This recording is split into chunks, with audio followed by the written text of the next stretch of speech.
you to our sponsors, K. Flynn Insurance, elect Bruce Becker for the Lincoln County Fire Board, and the Crafty Midwestern Mommy for their continued support of the Lincoln County Podcast. Welcome to Lincoln County Podcast. Thank you for tuning in today and liking, following, and sharing with your friends. We got some great guests today. We're super excited to dive in. I will turn it over to them, let them introduce themselves, and we will get going. I'm Derek, and this is Amber. We're owners of Big Stickies Barbecue in Troy, Missouri. How long have you guys had Big Stickies now? It's going on 3 years. March will be 3 years. Yeah. Wow, that's awesome. Wow, time flies. Isn't that weird? It's crazy. What we had, I think technically, we've been in Troy 10 years now with Warrior Academy, almost, between being at Ultimate Fitness and everything. And I see how like old the kiddos are getting that was in the first group. It just blows me away because I feel like it was a year ago, 2 years ago. We're turning 15. We turned 15 January 1st yesterday. Wow, I'll have to post our school birthday. I forgot about it. And it just does not feel like it at all. Yeah, it's crazy for sure to think about. We were thinking about that last night, how long we've had it. And wow, it was mind-blowing that it's been that long already. Well, and you guys have poured so much into it. You've got the food truck now. Yes. How's that? How long have you been doing that? Because I feel like that was recent, but it's probably been... It's been over a year, too. I mean, I guess we kind of brought it out like the end of 2002? No, 22. 22? Yeah. In 22. So it's been a little over a year. It was like the summertime was probably a year. So about a year and a half. Well, wasn't it like at the fireworks that one year was like the van, the truck or van, whatever, was pretty new, if I remember right. Yeah, because we did. I guess that was the first event. You're right. I was to say, I remember it was new. I didn't remember if it was the first event, but I remember you hadn't got your logos or nothing. You just got it. Yeah, we were supposed to take it down for the, what was it? I knew the fireworks for sure, but it was for the fair too. Oh yeah, okay. For the fair, and then we ended up getting into the building at the fair, so we didn't take it. So yeah, the fireworks, the 4th of July fireworks, was the first time that we had it out. So yeah, a little over a year, and it keeps us busy for sure. It could be a lot busier if we had the staffing and the more time and all that stuff to kind of put into it. But it's what people want right now. So it's been working for sure. Seems like the food trucks are hot. It seems like a big demand. I know we've talked about that before. I think they're really cool. And the fact of, we had a big tournament in Chicago one time. It was my first introduction to food trucks. And I took the train up, got off at the train station, I guess it's Union Station there too. And when you get off, you're in their downtown, like their big corporate district with all the high rises. And it was right at lunchtime. And I mean, it was like the cartoon where the lemmings all come out of their little cave. Like everybody just descended from the buildings and there were food trucks on both sides of the road. And it was like a huge mobile food court. It was wild. I had gotten off the train. I was standing there just looking around. I was like, wow. And then you start seeing a little more on them with the apps and following and the way that people can move with it. It seems like it's a great business idea, especially because it sounds like what most people struggle is having their own kitchen. You guys have that because you have the main restaurant also. Right. Right. That is a big benefit for us having the food truck is we have a brick and mortar, so we have our own kitchen. So that it's a huge benefit in the long run of not having to pay to prepare things in a certain kitchen or have our houses certified through the health inspector or anything like that. So it definitely is a big benefit having that. Yeah, anyone I've known that's messed with that or even done like food prep businesses, things like that, the kitchen is key. Then when you've got the truck to add into it, now you got storage of the truck. Now you've got so much more. Whereas you guys having the brick and mortar, you've got it right there. It's kind of I don't want to use the word simple because I feel like I hate the word simple and I hate the word small business because they're a lot of work. I don't feel like anything any of us do in a small quote unquote business is small or easy by any task. Yeah. Yeah, I would say the food truck was definitely something that I seen come in this direction. Probably right when we took over, it would seem like it was kind of coming that way more than brick and mortar. We kind of jumped into the business aspect, not even really wanting to do a restaurant in the beginning. I mean, our go-to, which I know I'm kind of jumping off subject here, but our go-to originally was to bring in like craft beer into Detroit. Yeah. So when we first were talking about doing it, we were trying to find a space on Main Street to bring in craft beer, and that's all we wanted to do was craft beer. Yeah, just completely just And just no craft no beer. food. Oh, cool. Yeah, like a So- brewery winery thing. Yeah. And then eventually we had talked about having a restaurant come in and do their own food and having it separate, where Oh, we okay. didn't do it, but we were able to have smaller food options like some of these breweries that do, but not necessarily us do it at So- that location. So what kind of got brought into the whole fact of us taking over Big Stickies was whenever we went to Tony originally, I kind of told him the idea of what we wanted to do. So when he came up with the thought of selling, he was thinking of us firsthand, of us taking over his business and then bringing the beer into his business. It's not really what we wanted. It's kind of, I don't know. It kind of made sense after we talked to him about it, as far as, making profit off of the food at the same time we're bringing beer in. So we got another avenue of income there. But we just never really seen ourselves being like in a restaurant atmosphere or dealing with all that. So when we got into it, it was a lot to take on, especially for everything that we had going on to begin with. But bringing a brewery in with us, we thought was going to be the good, A good step. yeah, Yeah. and getting in the door a lot sooner and getting where we want to be a lot sooner. I guess it kind of went quicker than what we were originally thinking it would, but didn't really go in the direction we wanted it to. So now we're kind of in the space that we are and doing what we are, kind of stuck there with what we have going on, just for the fact that we got ourselves in the position, and then without just being like, all right, we're just going to walk away from this. We're trying to make it work. And now we're trying to get it to where we want it to be, within the range of kind of where we wanted to be originally, but not like Not change it so not much. not 100%, because we don't want to like full on just shut it down and then do a totally different direction too. So Yeah, that's hard. And I think with small businesses too, I think people in general, unless they've had businesses, they see small businesses or they see us as entrepreneurs and they think, oh, they had that all planned out. This is exactly what they wanted to do. Boom, boom, boom. Because I'll have people ask me questions about the painting or this or that. We normally start with an idea and then it's like, oh, well, we're going to go all the way over here with it. Different things happen. I think the popular term is pivoting, but you change your goals. You change as a person as you do it. You get into it, you do one thing, and it's like, maybe that's not where I wanted to go with it. Or maybe that's not what I want to do. Like you said, you weren't planning on the food, and boom, here you are, still working on the other angles and where you want to go with it. But I think it's safe to say everybody loves the food. The place looks great. I mean, when you guys went in and redid everything, I mean, I love the look of it. I think it has a really neat, very unique look to it. If people post photos, I see the photo, I know where they're at. If that sounds weird. Like I try to do that with my academy. Like so many martial arts schools look the same. But when a photo of my school pops up, you're like, wow, it's a lot of color. It must be Warriors. Like I know when I see like people I'll be scrolling Facebook. I'm like, oh, that was at my school. And I'll scroll back and look at it and it'll be a photo taken in the gym because the colors. Someone's at Big Stickies, it just pops. It just has something about the pictures. Even if someone's just taking a photo of eating lunch up there, you know where they're at. yeah. So that's what something you guys just killed it on. But I've always wondered, so like with the meats and everything, like type of schedule do you keep to do all that stuff with the meats? Like it's got to be insane.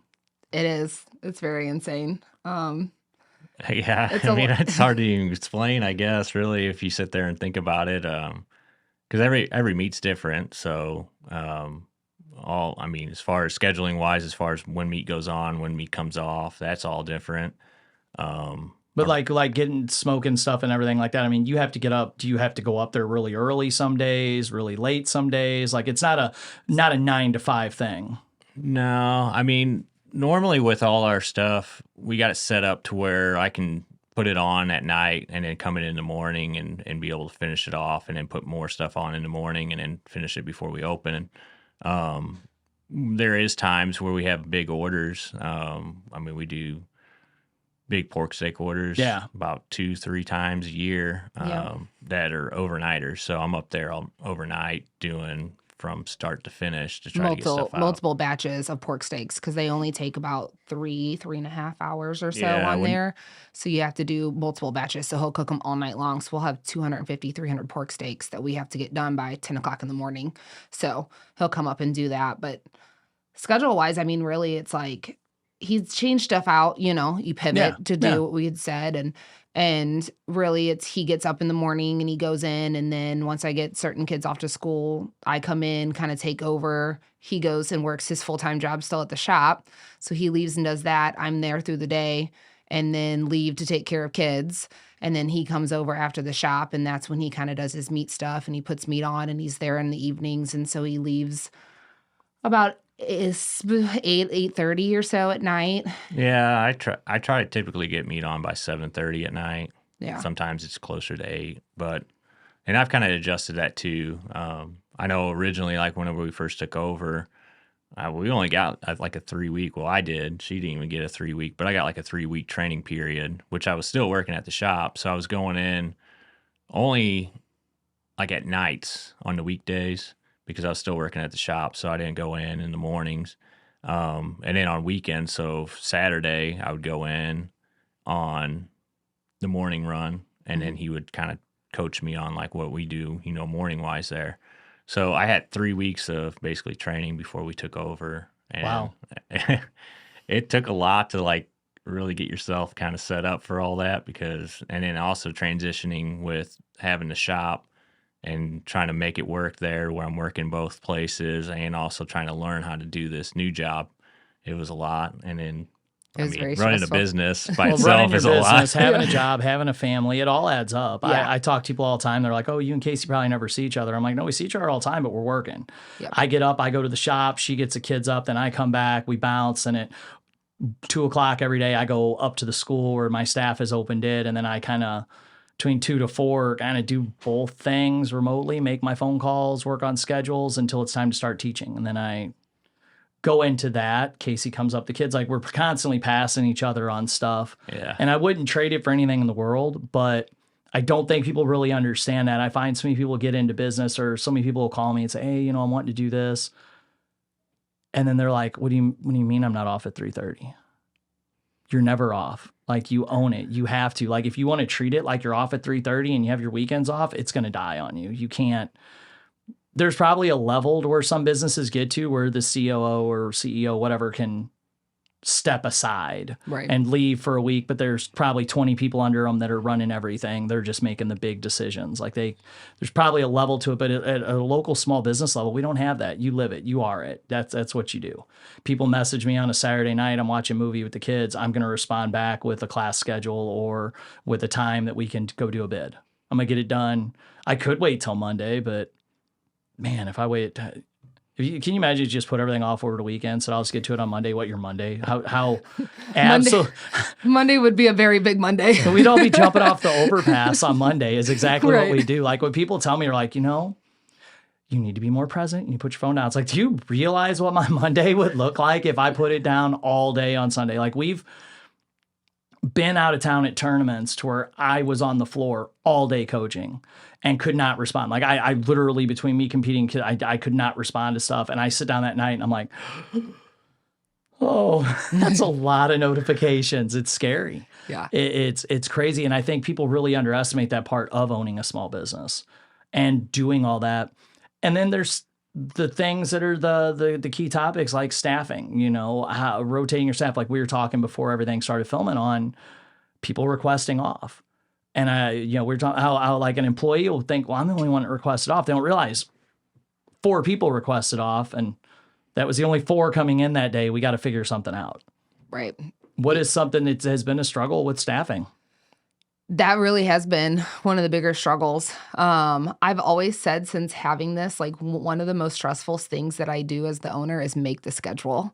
And I don't know why, but it is. It's so stressful. I'm one of those that we have a lot of teenagers that work for us, and I'm okay with that. A lot of our employees, this is their first job. And I mean, it's a learning curve, but at the same time, as like, a mom, I guess, I think it's cool that like we are able to give that experience to them. Um, and I also try to take into consideration that they are teenagers, they have lives and they have to do, they want to do these things. But then I also want to them to realize and know that they have a job and this is the real world. And, sometimes you can't go to the party on Saturday night because you have to come into work. And so our biggest thing with that is the scheduling is like, we use an app and we put it in there and that's when you have to put your request off. And you have to put in there, like, is it for school? Is it for sports? Is it for a family thing? Is it this, and I try my best to grant what I can, but we do have lower ends on staffing. We're not significantly understaffed right now by any means. Um, but I have it where we're somewhat comfortable that my employees are still getting the hours that they want. However, when you have 2 or 3 people that come in and request off, then I feel like I'm understaffed, but I'm like, if we bring in 2 or 3 more people, then I feel like we're going to lose people because they're not getting enough hours or the hours that they think they want or anything like that too. So Yeah, it's it, really like a fine line. mhm. I don't know. I mean, I know other businesses are probably the same way. The shops kind of, you want to have a set amount of people and then that's it. And yeah, if you lose 2 people to being sick, I mean, that's huge for our shop. Now, the restaurant, you kind of rotate through people coming in, evening or mornings or whatever. But whenever it comes down to like what she said, 2 people, going out and say they are sick, at that point, you got to make something happen. And it's happened multiple times where we're like, well, I guess we're going to be a dishwasher tonight. Like there's a lot of jobs in our business that we probably really don't want to do. And dishwasher's one of them. But, there's nights where it's like, hey, we're there. We're the last ones there cleaning dishes. And it's, whatever you got to do to step up to make sure things happen. But we've tried to get to the point where we have a lot of good staff and they all feel comfortable in the areas of working any position up there. And that's really what we kind of pushed for. In the beginning, it was like whoever we can get in there is who we're going to get in there and just try to make it work because we just couldn't get nobody. I mean, staffing was an issue. Staffing was an issue. The fact that you couldn't get anybody in there to even want to work. Yeah. So then we're sitting there filling in multiple job positions because we just don't have anybody that even wants to work. But now we have a pretty decent amount of staff. Yeah, But they're pretty good, and we've gotten to the point now to where like I do a trial thing with them, so I have them come in for like 2 days, like 2 or 3 hours at a time, and I'll have them shadow us and kind of see what we're doing and follow us around and kind of go through things and stuff. And then after we do that, I'll sit down and have a conversation with them, and be like, okay, you've seen the majority of what we do, you've watched us, you've followed us, you've done all this kind of stuff. Like, where are you at? Like, is this something you think you can handle? This is something you think you want to do? If not, let's part ways because I don't want to go through all the paperwork and the timing and all of this stuff to put you in. And then in 2 days, you tell me this isn't what I want and walk away, So as for us, like that works out the best is to do this trial period or this training and shadowing session of whatever it is and get them in there. And most of the time since then it's worked. We've had a few that have like, no, this isn't really what I thought it was. And that's fine. That's what I have it for. It works for us. Might not work for others, but it does. yeah, that was kind of something that I had mentioned us do. The whole application thing, I'm just like, nah, don't do No. it. No.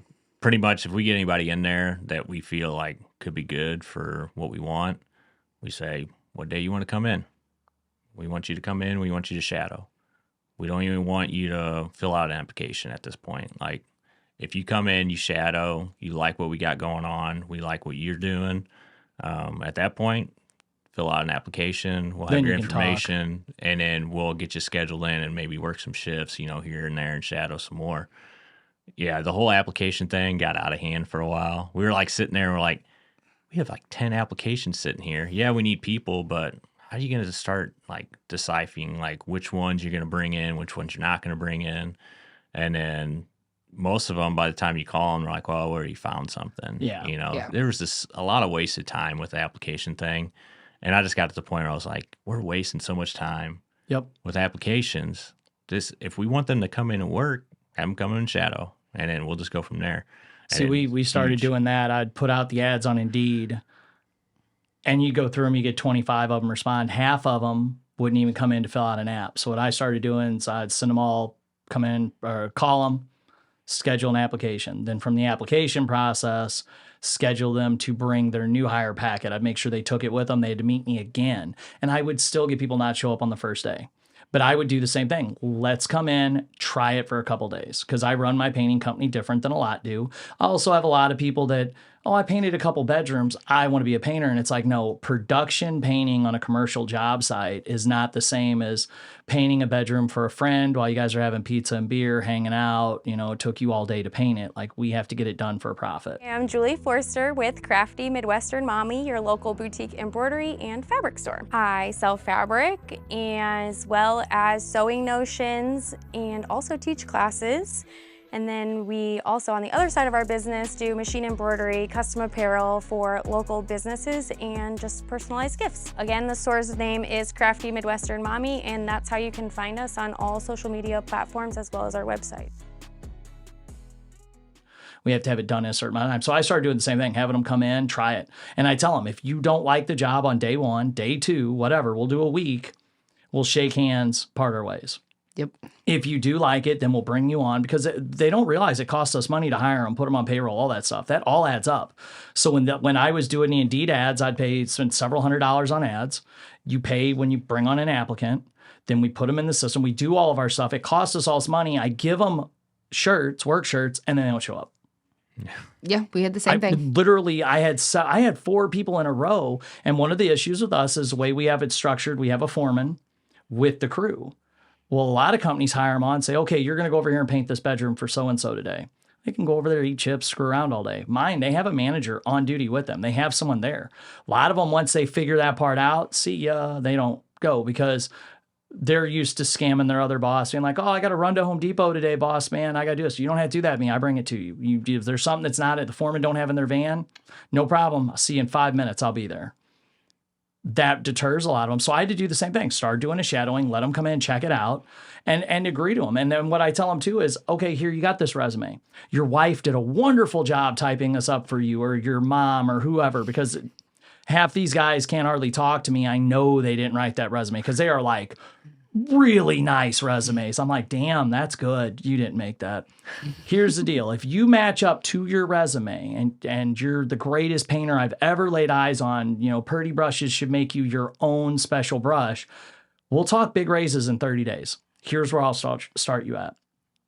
Because your turnover when trying to hire sometimes is ridiculous. So that's a great idea to do what you guys are doing and help you build up staff that, one, are going to meet the roles and the atmosphere that you have in your restaurant or with your staff. You could feel them out real quick if they're going to be on their phone the whole time. You know, some of them are good at hiding it. And then once you bring them on, you know, we all know it's not 100% foolproof, and staffing's a big issue. But then also, like you said, people calling in. Mm-hmm. I've always found struggling with the whole fact. And I realized this couple years into hiring, I would pick up on keywords when people hired. Well, you know, you guys seem like a good local family business.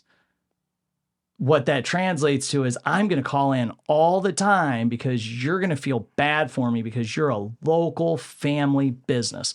And I realized that after a couple of years, like, the people that would say that stuff were the ones that was like constantly, oh man, you know, my car, they always had something. Or, hey, can you front me my check? Because they're thinking, oh, small business, I must be just bleeding out and caring for them, which, not saying I don't care, but I'm not that guy. You know, we're here, I got client, you know, I might have a customer or an employee calling in, but I got 3 builders calling me screaming, wanting to know where we're at or if we're going to get done. So I don't know, like, I find that hard for me too when people call in. Like, you want to give them the day off, you want to be, you know, have that empathy and understand, but at the same time, they've got to understand, like, we have a business to run. If we piss off all the clients, we don't have a job for them or ourselves. Yeah. And we went through that too with some employees. I just thought it was funny that you brought that up. But yeah, the same thing is, like, we had employees like, oh, well, you know, you're taking the customer side over our side. And it's like, well, I looked at all the aspects, and yeah, you know, the customer in this case, they're probably right. And even if they're not, if we don't have customers, you don't have a job. Yeah. Because if we don't have customers, then we're not going to be able to pay you money for your job, and you're no longer going to have a job anymore. So it's always that, you know, and it is with working with kids and stuff, it's like their first job. They just feel like, mommy, daddy's going to be here to help me. Yes.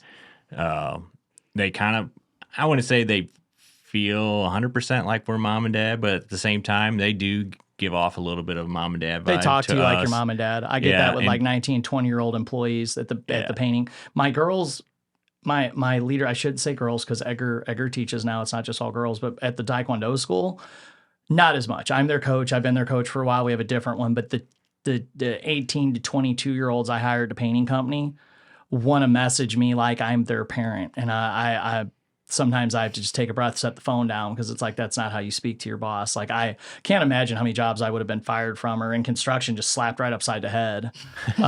Some of the ways I'm not working there today. It's like their parent telling them to clean their room. So I get you on that one. Like, you have to be the boss. We're in a small town. People talk. You can't be a dick to every employee, but at the same time, you also kind of got to teach them that this is a job. This is the big kid world. You've got a job. I pay you to do your job. That customer is paying you to provide them a service. Yeah.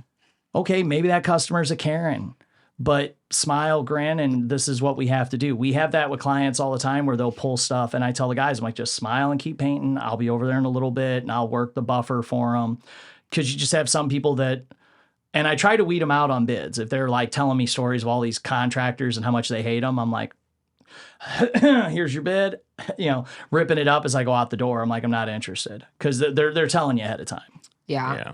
And I've gotten like that with ours too. Like, a lot of our staffing now is older. I wouldn't say older, at like 18, 19 years old type of thing. We have a couple 16-year-olds in there. And then like our daughter works, she's 15. We have another 15-year-old that works part-time-ish, I guess, in there. Really right now we have a good group of staffing in there. But we've gotten with them too, is if they are ever in that situation with a customer to where it is uncomfortable for them, or they don't really know, or whatever, we've told them, like, come get one of us, or come get somebody that's older than you. We do have 2 in there that are our age that are in there. So I'm like, if they're there or we're there or whatever, and you don't, this customer is doing something or saying something or complaining and doing this, and you can't handle it, or have said something to them and it's just escalating, don't let it get to that point. Like, come get one of us and we'll come in and play the buffer and try to do what we can and make it right to make this customer be happy, or at least be okay when they walk out the door. So, and I feel like they've done that for the most part here recently, and we, knock on wood, haven't really had to deal with a lot of those types of customers here lately either. Yeah. So that's nice too. Yeah, I mean, we got out of DoorDash. Like, we no longer have DoorDash, which it was a plus for sure, like financially wise. Like, it made good money, and it was definitely nice to have that extra money, and it helped in the times that were slow. DoorDash was definitely there to like help you get through like the slow times, because people always order on DoorDash. It seems like a big thing. I've noticed a lot of even the big chain restaurants and stuff have like a shelf. I don't eat out much. If I do, it's locally here in Troy. But I was in Cottleville the other day and went to a bread company to get a breakfast sandwich, and they had a huge rack just full of orders. And I realized that was to-go orders and dashers. Mm-hmm.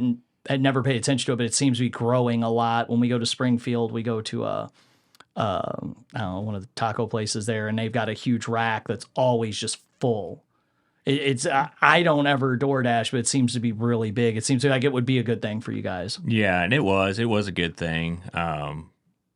Unfortunately, we had some issues with DoorDash, and they are like a corporate company. So when you start having issues, and they, we're playing corporate and we're small business, I know I used the word, but we just couldn't deal with having an issue financially wise and them holding money. Yep. Because, they're doing the right thing because they're corporate, and they got to watch for, things that happen like that. That way they don't get themselves in trouble. But they were hurting us a lot. And it got to the point where we're like, we just got to shut it down, because if we keep letting this happen, like, they could put us in like big trouble, financially wise. So we ended up splitting ways with DoorDash. But I would say, like, to go back on the fact of the one situation with customers and employees and having issues with those bad customers, I guess you would say, they actually had probably the worst was DoorDashers. Yeah. They would come in and they always had attitudes, and they actually would be the ones that would stir up a lot of things with our employees. And so that was kind of actually something that was nice to get rid of was all the DoorDashers. Now we're using Uber Eats now, which it hasn't hit very much out in our area yet, but I feel like it is going to come that direction. So hopefully it'll kind of get back on track with. Well, I feel like the getting that. DoorDashers too, like a lot of them were posting in the groups bitching about tips, and a few of them were really not just saying yours in general. I'm saying just DoorDashers in Troy in general. There was a few of them I'm like, you guys are not doing yourselves any favors. Like the society, the part of society that's doing a lot of DoorDashing, it was really blowing me away by how some of them would act. But I've dealt with corporate things like that. We had a software we managed a painting company with, and I had a customer. We finished their house 90%. She fired us. Actually, you guys were at the school that day at that birthday party. Mm-hmm. She fired us, wouldn't let us back in the house because I wouldn't answer her text while we were having the birthday party. She then afterwards, because we sent a letter through the attorney, she had to pay because we had the house 90% done. The deposit she had filed, she actually went in House Call Pro, our management software, and claimed we didn't do the work, and they tried to give her money back. And it was a $5,800 deposit. Luckily, House Call ran it as an ACH, so I was able to block it. And I told them to get lost. We supplied the signed contract, photos of the bid, everything. We proved, we did the work. And they're like, well, we're seeing this their way. And it's like, you can't take $6,000 from me. We had 3 different jobs all around that time where we had some issues with contractors we were working with, and I worked most of them out. But $6,000's a lot, and I could see that with them, like with the way people have learned how to manipulate that system. When I worked for Jiffy Lube, people would come in and make up stuff. You didn't clean my windows, I want my money back. It's like, we did clean your windows, your kid smudged them, I want my money back. And they made us refund it. And people don't realize when they do that to us as small business owners, it kills us. Yeah. Whether it's $100, they don't realize it adds up. And the employees don't either. Like my guys, we had 3 different contracts we had issues on, and it was resolvable, but the contractor was wanting to make it into an ego thing, and the employee was negligent. They honestly could have done a better job, but like I explained to him, it's paint. Let me come in and fix it.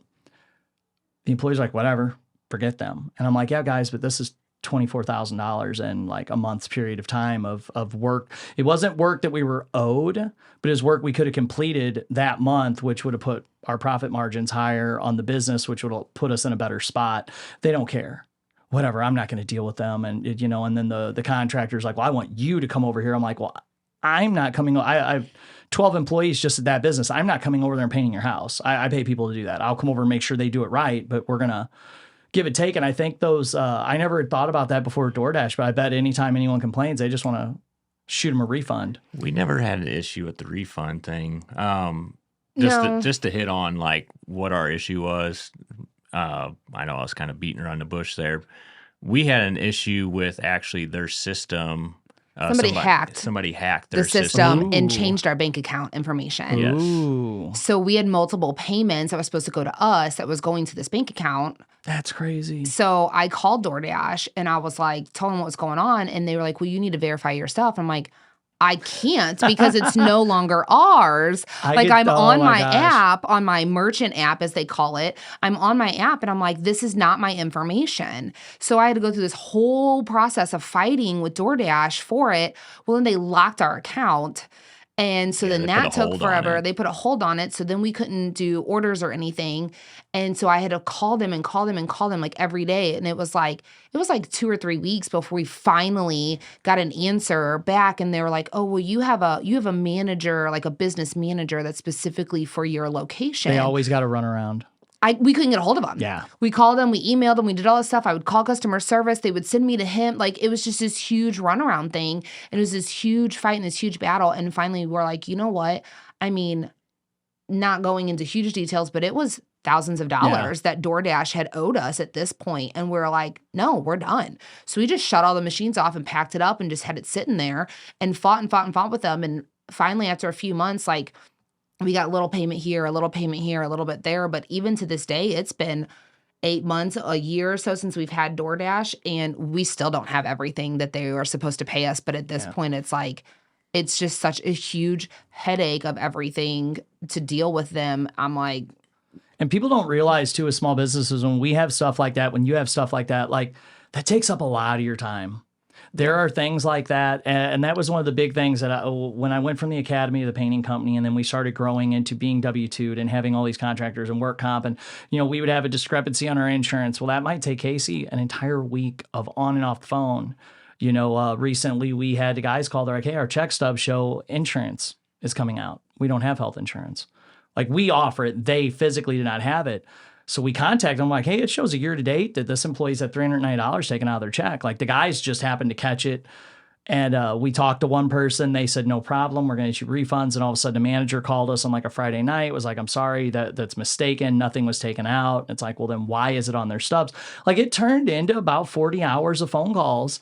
And meanwhile, trying to explain to the crew, because we actually did the math and they did not withdraw, but it is on their stub. It's there.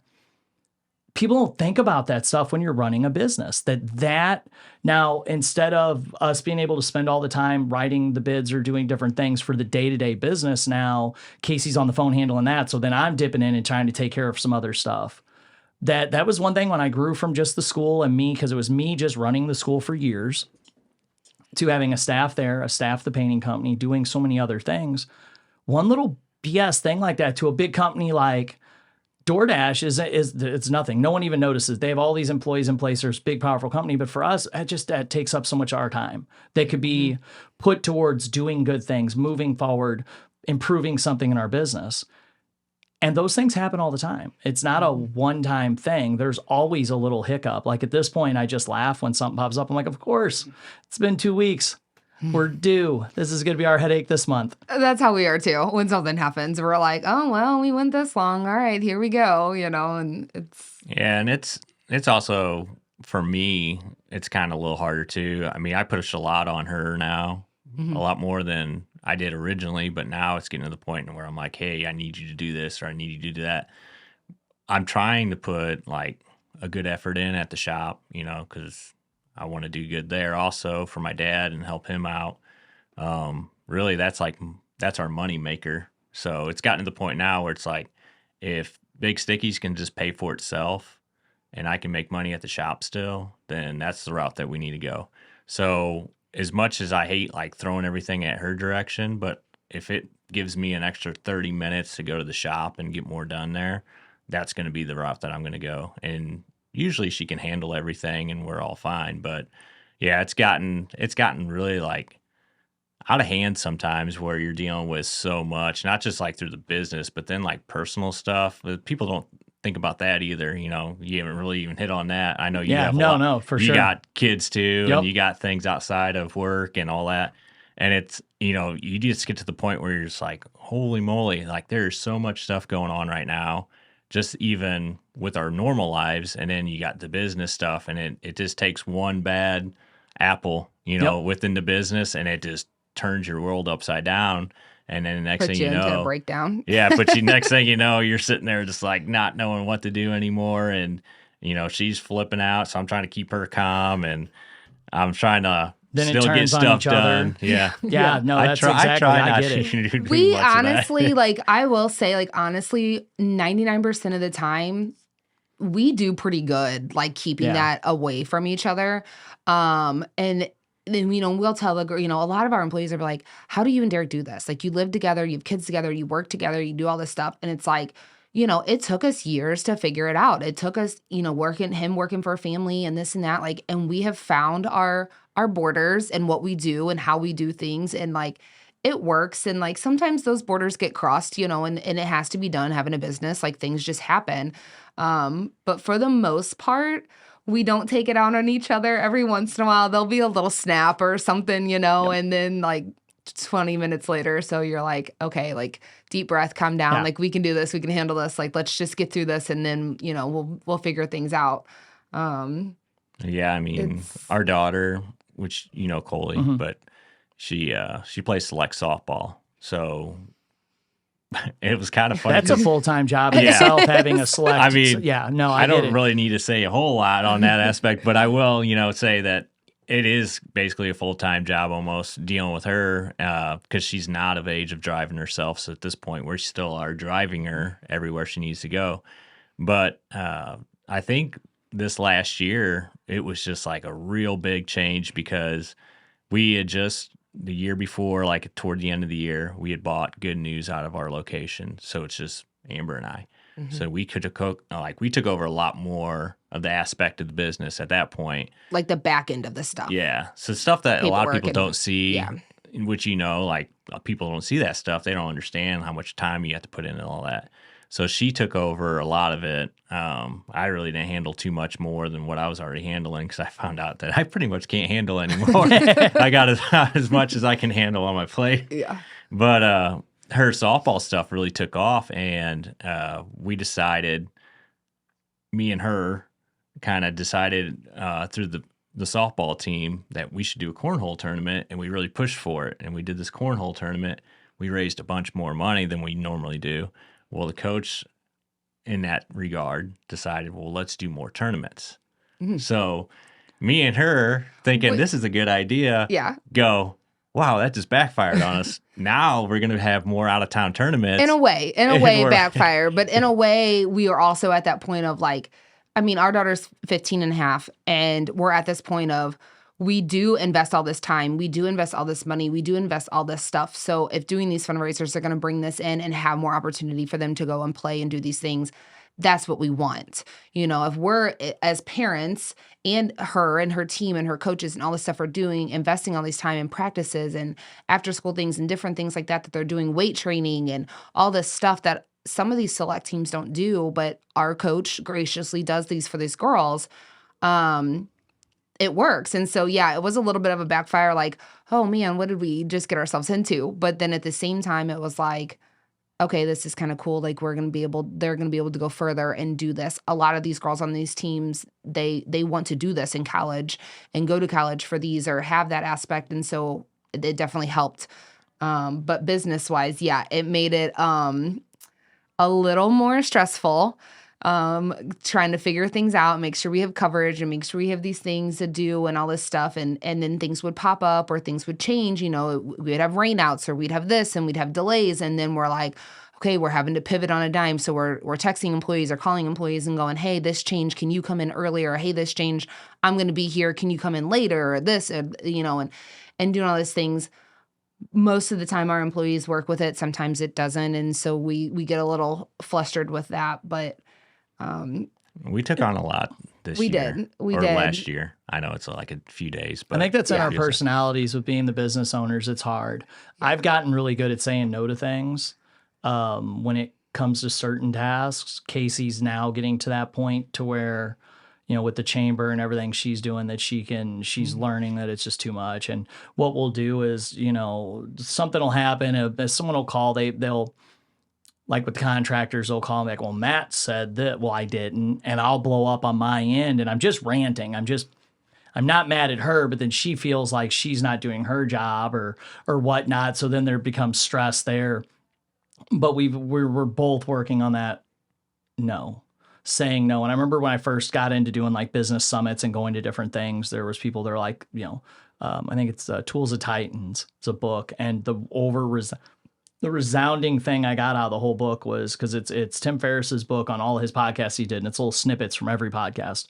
All these really successful people, the biggest thing they all did was they had to learn to say no. Because we all like to take on stuff. We all want to help. We all want to be a part of this or that. But it gets to a point where then all of a sudden you've got a million tasks over here, and you're like, wait, none of those even go with my business. Those aren't those. I'm not working on my business or in my business. I'm doing all this other stuff, which inadvertently benefits it, but is not like the actual business.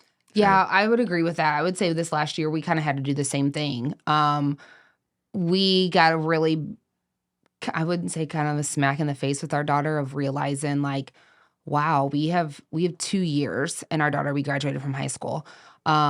She's made it very bluntly clear to us that she is not staying local for college. And if anybody knows my daughter, she's pretty much comes back on her word. Like she doesn't really want to be close. She has these big dreams of wanting to play softball and do these things and become a nurse. And she's got colleges picked out. And So to us, once we got to that aspect of it, it was like, we did schedule wise, like, okay, we have her softball schedule. These are the weekends, these are the tournaments, this is where they are. And we have to plan around that.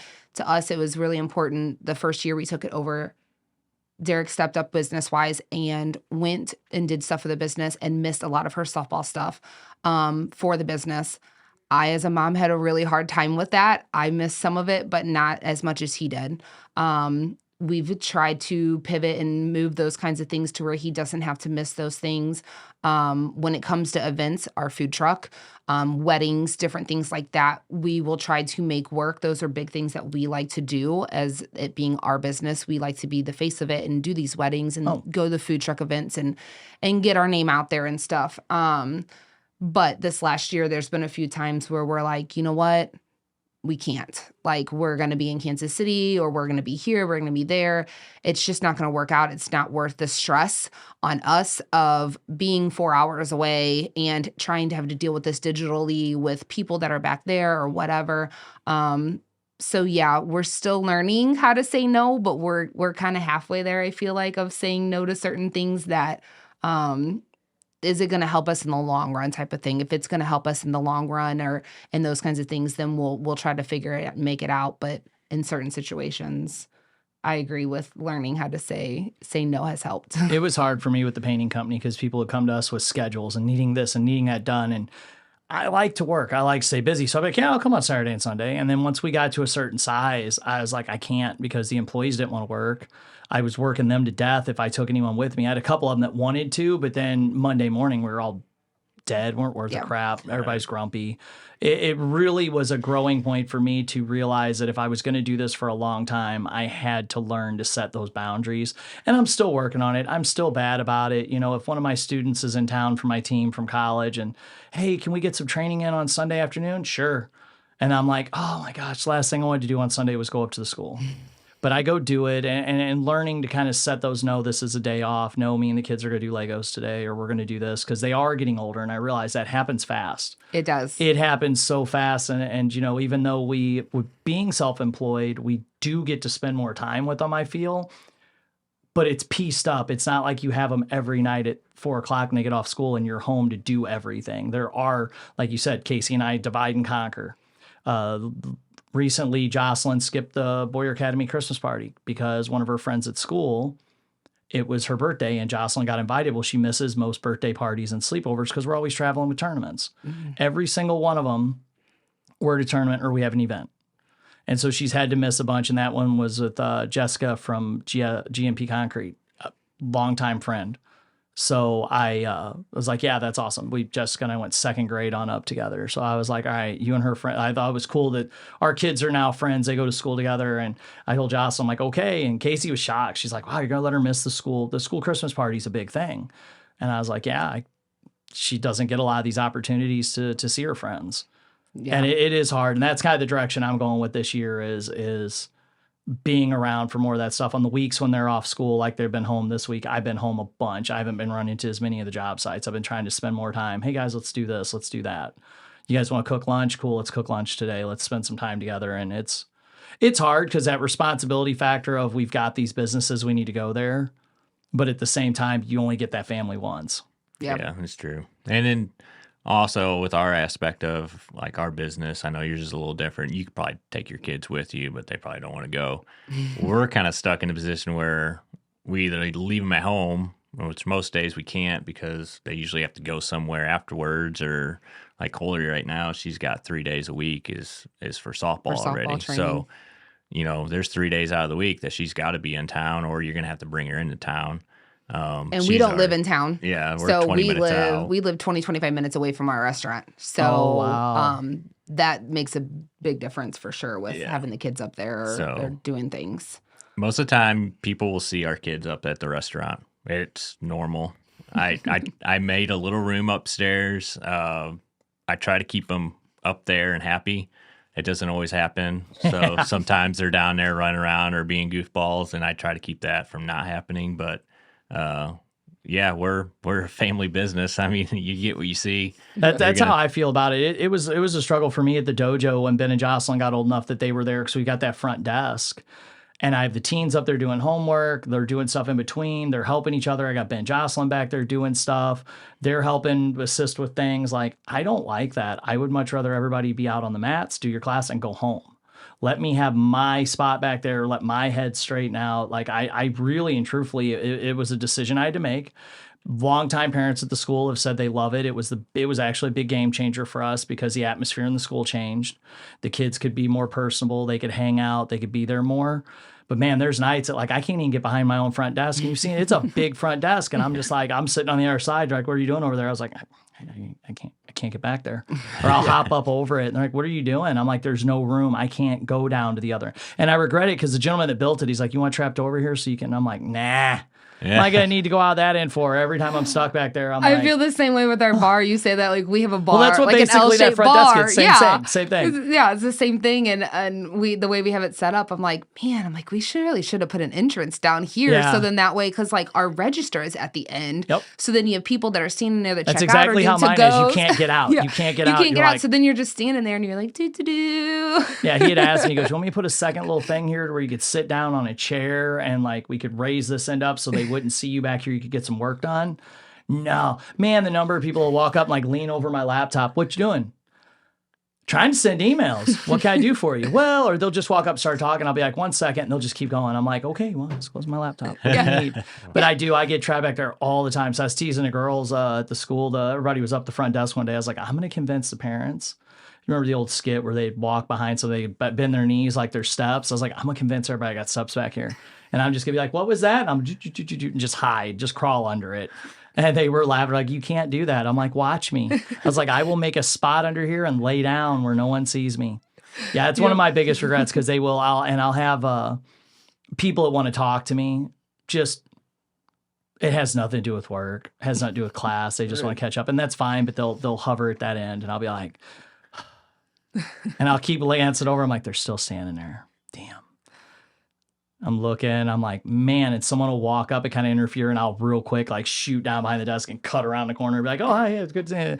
What's that on the floor? And I'll run out on the mats real quick because I need to go teach my class. And some people don't, I'm not knocking them, some people don't understand that. Like it's hard. Yeah.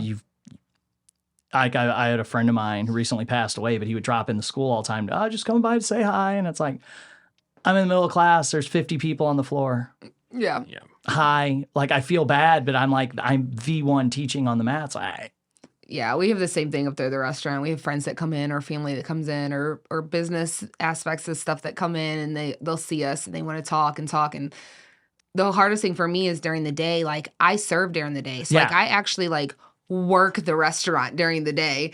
And there is a server with us and a cook, but it's like these people will come in and they'll want to sit there and have a conversation with me and talk to me about stuff. And I'm like, this is all great, but like we got like 15 other tables in here. Like I need to go, and it's hard. Same thing with him at night. People come in, they want to talk to him. Well, that's when he comes in and does his meat and meat prep and does all these kinds of things and gets stuff ready. And, it makes it difficult, but we try to still make that time. But at the same time, there's sometimes where we're like, all right, like I really hate to cut you short, but I really have to go. Yeah. So like, I'm really you sorry. You just have to learn how to do it. And if people take it, and I think the majority don't, we're just all excited to see each other and talk. But there are some that are going to, and they're just going to have to get over it. I've had people come in and they'll stand at the door and they're like, hey. I'm like, hey.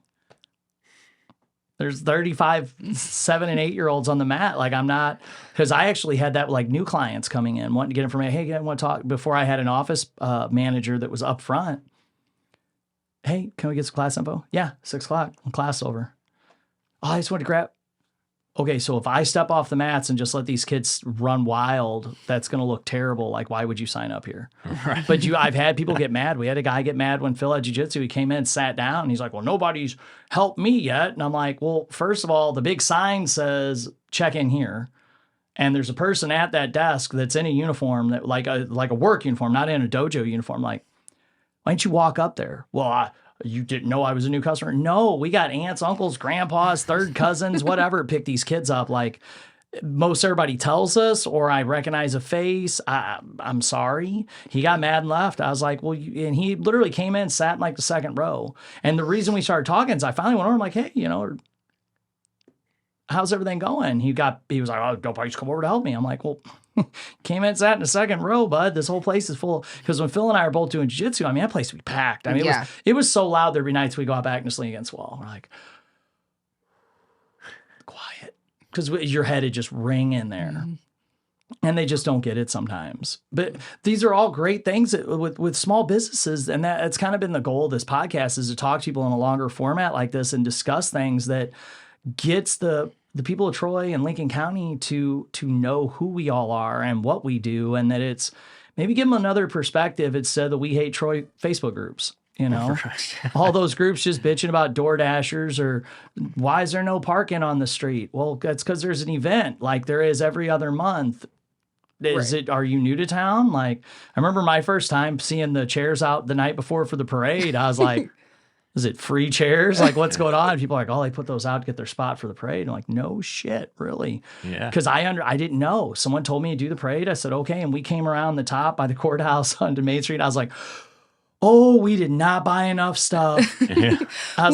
We learned that the hard way the first year too. the first year of the fair, I was like, yeah. People kept coming up like, oh yeah, I haven't missed this in 25 years. Really? They're like, oh yeah, I've missed funerals to come to the fair. Like they were telling me some stories. I was blown away. And so my friends out of state will be like, are you post all these videos at the fair? Like, what's going on? And I'm like, oh, you just don't understand. I was like, I didn't either. Did not either. They really don't. Like, and that's probably one thing that I do love about Lincoln County is we still have that small town feel, even though we're growing, and we are. I mean, I remember when I moved out here, I was in 3rd grade, and the back half of 47 was still gravel towards Hawk Point. Like, it was crazy, you know, and now we are population-wise growing and business-wise growing too, but we still have those hometown things. So we still have the fair is still a big deal. The parades are still a big deal. The things on Main Street are, to me, that's awesome. Like I love having the events on Main Street, you know, and I'm in the Historic Society board, and we have those meetings of what can we do more without overdoing it on Main Street and like having it shut down every month. But it's like we want to do stuff like every season and do this stuff and keep that small town feel and keep those businesses that are on there involved in it and all this stuff. And it's, I don't know, that's probably one thing that we have really enjoyed having the business is getting more involved in those kinds of things. Yes. In the small town things and the giving back and finding the more aspects of that we probably wouldn't have ever known if we wouldn't have gotten into this business. No, same here. I try to tell that to people out of state or friends of mine with schools, other places. Like it's different. I've had different people on and we've talked about it that we love it. You know, I'll have my booth set up. Casey will be helping run one of the events. The kids can go booth to booth and see their friends, and it's all people we know, and it's relatively safe. The kids check in. We have eyes on them. I have a friend of mine I grew up in O'Fallon, and we discussed, it reminds us of how O'Fallon was when we were kids, when we could go to Civic Park and go to the events there. That's what our kids get to experience out here, you know, without being in the middle of nowhere. Like it still has that feel. And people will call me all the time, how's your school or business is doing? So blah, blah, blah, you know, because they look up just Troy demographics. They don't look up Lincoln County. Mm-hmm. And they don't realize like what's actually out here. They just see what the per capita per home is in the Troy city limits. And it's like, yeah, but the big subdivisions are like right outside the perimeter. Like it's not what it isn't what it is on paper. Yeah. But then when I do go into Wentzville or O'Fallon, I'm like, thank goodness I don't live here anymore. Like it's just too big for me. I'm the same way. Every time I go down there, I'm like, oh, this is too much. I can't handle this. It's nice to have all the restaurants and the chains of this and that and every shopping thing you could dream of at your fingertip. But man, I couldn't do it. Once that overpass is done, I want to move a little further out. We're right there, close to the shop, close to the school, which is great. I'm like 3 minutes away at any given time. But I want to be further out. I want to get further out where, you know, when the lights are off at night, it's dark. Like, yeah. I want that. But right now, especially that overpass, with them going to be doing the MoDOT overpass, I'm not moving from where I'm at because my businesses and I are both on the same side of the highway. So I'm at least in a good spot for that. Because I can't even imagine that's going to be. I'm glad they're finally going to do it. I've heard about it my entire life. They're going to put an overpass in Troy. So to see it actually happen is going to be great. Yeah. but I'm glad I'm going to stay where I'm at for now. So, but on that note, we'll wrap up. But man, it's been great having you guys on. I hope to have everybody on multiple times as we do this, and this kind of be something for everybody to get a chance to know everybody. Yeah. We're lining up people left and right, and we're going to be shooting some more promo stuff for it to hopefully get people that want to come on. Like you messaged me, that was great, because it's been kind of weird just like messaging random people because I don't know everybody. I'm getting to know them. I've already met like so many other business owners just on social media that'll be coming on like in the next couple of weeks. It's a lot of people I have not met in person or maybe bumped into them at a chamber event, but I don't really know them. Like, I feel like there's a bunch of us that see each other at all the events, and then there's some that I don't. So it's exciting. So thank you guys for coming on. Thank you for having us. No, it's been fun. I know we've seen, I mean, we've known you for a while now because Evan was one of your students and one of the first that's ones. Crazy to think. Like, and he's 13 now. Yeah, you talking about that was like, you know that what, picture still right. pops up. Yeah, of him of us at Ultimate Fitness, all the kids. We had like a Saturday morning class. We were in Winsville for a little bit. Yeah. Before we went to Ultimate Fitness, which is even wild. crazy. Yeah, it's crazy. So. No, and I look back on that, it's nuts. I look at that stuff and the people that I've known or met around town, and that's why I do the fair. I run into so many people. I have so many. The kids are old enough now; they're at the fair by themselves, and they come by and see me, and it's awkward sometimes because maybe they did my class for like 2 weeks when they were 6, and they're 16 now, and they're like, "Hey, you remember me?" Well, Amber, she's taught at schools and she was so I was a early teacher childhood. before. I had Jocelyn. I had Jocelyn in my class. Yep. And it's the same way. I mean, there's still kids that will come up to the restaurant and they're like, Miss Amber, we're eating at your restaurant, and all this. And to me, I love it because my heart is still with teaching. I love teaching. I miss those kids. I miss being in that atmosphere. But it's still crazy to me that, Jocelyn being an example is I had her when she was at early childhood. Yeah. So this was pre-K. Yeah. And now where she's at, Yeah. I'm like, oh my goodness, and the same thing with some of the kids that come in. I'm like, oh my God, I can't believe you're in like 2nd grade, 3rd grade now. I'm like, you were 4 when I had you. My black belt Riley, when she graduated high school in Winsville, I went to the graduation. And there was probably 20 kids in her graduating class that I taught when they were 3, 4, and 5 years old because the school's 15 years old. And I kept hearing names I knew. And I was like, whoa, you guys are all great. Now, I've already been a godfather to one of my students' daughters. I've been in weddings for kids that I taught because I started teaching for my instructor when I was 16. I'm 41. So I've kind of been down that road. But at her graduation, like more names kept popping up. And I kept seeing parents. And I'm like, wow, it's been a while. Like you forget. So, but thank you guys again. Thank you guys for tuning in. Like, follow, share the podcast. We're going to have a ton of great stuff coming out, and we look forward to seeing you next time. Thank you to our sponsors, K. Flynn Insurance, elect Bruce Becker for the Lincoln County Fire Board, and the Crafty Midwestern Mommy for their continued support of the Lincoln County Podcast.